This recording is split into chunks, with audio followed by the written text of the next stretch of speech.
అంటే చంద్రబాబు నాయుడు గారు పూర్తిగా రెడ్ బుక్ పరిపాలన చేస్తున్నారు అని చెప్పేసి అంటున్నారు కదండి. రెడ్ బుక్ పరిపాలన నువ్వని ఎందుకు అనుకోవాలి? నువ్వు ఆ రోజున అసలు నువ్వు చేసిందేంటి? ఏదన్నా ఇట్లా మీడియా ముందుకు వచ్చి మాట్లాడితే వాడు ఎట్లా మాట్లాడుతున్నాడు అట్లా మాట్లాడుతాడు తీసుకెళ్తాం పోలీస్ స్టేషన్కి వెళ్తాం. ఇక నువ్వు చేసిన పని ఏంటి? అంటే రెడ్ బుక్ పరిపాలన ఎందుకు అనుకోవాలి మనం? ఇది మంచి పాలన. ఇప్పుడు ఏమైనా చేస్తున్నారు ఆ రోజు నేను ఏడిపించారు అంతే తప్పితే ఈయనేమి చంద్రబాబు నాయుడు గారు వాళ్ళు ఏడిపించారు మనం కూడా ఏడిపిద్దామని చెప్పేసి అలా చేస్తే మనకి వాళ్ళకి తేడా లేదని అన్నాడు కదా చంద్రబాబు నాయుడు గారు. అట్లా చెప్పరు. లోకేష్ బాబు కూడా మాకు అట్లా చెప్పలే. మరి మేము మొన్న వెళ్ళాము. ఎవరినైనా సరే ఏ పార్టీ ఎవరినైనా సరే కలుపుకొని వెళ్ళండి. ఏ పార్టీ అయినా సరే ఏదైనా సమస్య ఇస్తే అడగండి, చెప్పండి, చేయండి అని చెప్పాడు. కానీ నువ్వు వాళ్ళకి చేయొద్దు ఇలా చేయొద్దు మాకు ఎప్పుడు చెప్పలేదమ్మా. చంద్రబాబు నాయుడు గారు అసలు ఇచ్చిన హామీల్లో ఏ ఒక్కటే నెరవేర్చకుండా గాలికి వదిలేశారు అని చెప్పేసి అంటున్నారు కదా అండి. చెప్తున్నానమ్మా. ఇది ఉదాహరణ. అన్నా క్యాంటీన్ ఎన్ని 6 హామీలు అని చెప్పారు కదా. అన్నా క్యాంటీన్ ఒకటి అమలు అవుతుందిగా. పేదవాడు 5 రూపాయలు ఇచ్చి భోజనం చేస్తున్నారు కదా. తర్వాత మన తల్లికి వందనం కింద డబ్బులు వేస్తున్నారు కదా. ఇంకేం కావాలి? ఇంకా 6 పథకాల్లో మరి చేనేతలకు ఉచిత కరెంట్ అన్నాడు. అవి ఇప్పుడు వాళ్ళు నెరవేరుస్తున్నాడు.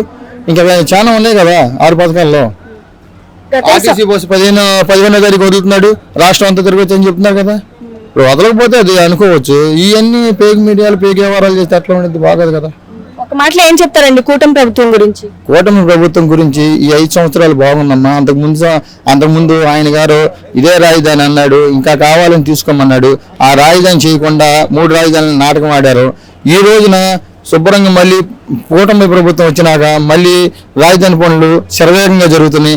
అదే ఇంకొక 5 సంవత్సరాలుగానైతే మన ఆంధ్రప్రదేశ్ హైదరాబాద్ని తలదండిగా తయారైందని నేను అనుకుంటున్నాను. సుబ్బారావు. మరి ఇప్పటి వరకు కూటమి పరిపాలన అనేది ఎలా అనిపించిందండి? బ్రహ్మాండంగా ఉంది. అంటే చంద్రబాబు నాయుడు గారి పరిపాలన అనేది చూసారు ఇప్పటి వరకు. మరి జగన్మోహన్ రెడ్డి పరిపాలనకి చంద్రబాబు నాయుడు గారి పరిపాలనకి ఏమైనా తేడా అనిపించిందా? నక్కకి నాగలోకానికి ఉన్నంత తేడా ఉంది. కూటమి ప్రభుత్వంలో ఇచ్చిన ప్రతి ఒక్క హామీని నెరవేరుస్తున్నారా లేదా అంటే ఏం చెప్తారండి? కంపల్సరీ నెరవేరుస్తున్నారుగా. ఇప్పుడు అన్నా క్యాంటీన్లు లేవు. ఆ రోజున అన్నా క్యాంటీన్లు పెట్టారు. మరి తల్లికి వందనం కింద డబ్బులు వేస్తున్నారు. అంతకుముందు ఒకరికి వచ్చాయి, ఇప్పుడు ఇద్దరికీ వస్తున్నాయి.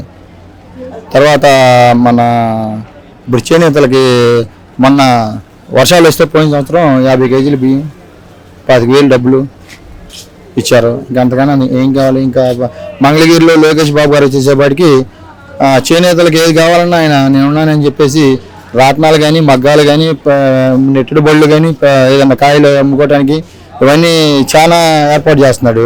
ఇంకా అంతకన్నా చేసేది ఎవరున్నారు మంగళగిరిలో?